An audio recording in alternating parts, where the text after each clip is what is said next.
This is my Nintendo Switch 2. Is it good or is it bad? Let's find out. So right here is the blue Joy-Con of the Switch and the red Joy-Con of the Switch. Then the Switch itself, the thing with the controls on, the back of the Switch in the dock, and the Switch in the dock. So now that we've had introductions of the Switch 2, let's see the pros of it. So first, the Joy-Cons are magnetic, so they are 1, easy to put on, and 2, you can put them in all sorts of weird positions, like this. So you probably know this by now, but if you just open the GameCube app on the Switch 2, not much will happen. Very boring indeed. But you should know by now that if you open the app and put this joystick to the right, or any direction,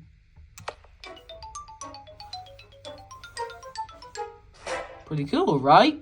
But there's more. If you open it again, and then at the right time, push the right bumper. Oh crap, one time. No, actually do it at the right time, and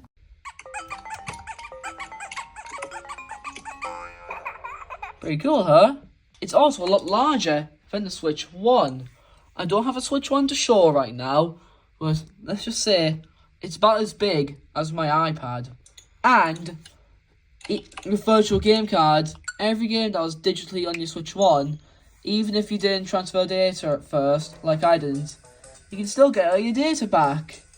Like, for example, my 100 can I try and save in Bowser's Fury, for example.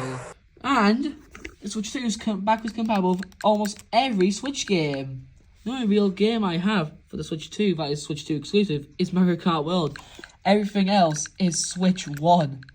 And this as well. And TV picture is just as great as on the Switch 2, if not better. Let's get to the dock. Here, behind here I believe, we have a built-in cooling fan, which, well, helps the games run smoother when the Switch is in the dock. So now, let's get into some of the Joy-Cons of the Switch 2. I'm sorry, that was a really bad joke. Take 2! So now, let's get into some cons of the Switch 2. So our first issue is with the Joy-Cons. Let's say someone got a hold of your Switch 2. They could swap the Joy-Cons around, and if you just fly it on the floor, it just looks normal. But then you turn it on and find out it's completely upside down. Yeah, I would not be happy if someone did that to me. So the second thing I'm not a fan of is virtual game cards. Let's say you ejected your virtual game card from a Switch 1 and into your Switch 2. Your Switch 1 will still have that data, but there's one problem. You won't be able to play that game on your Switch 1.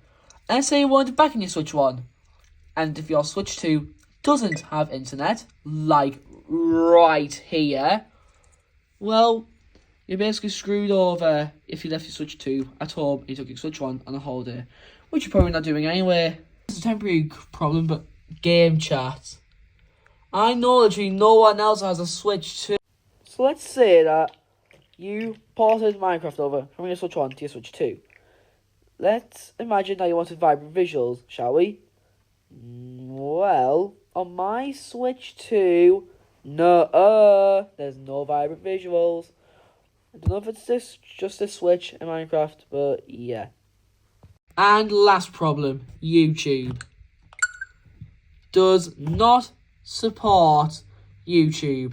So that's basically all I have to say about the Switch 2 today. So, I've had my Switch 2 for about 3 weeks now, and from a professional opinion, would I recommend it? Absolutely best console Nintendo's ever made.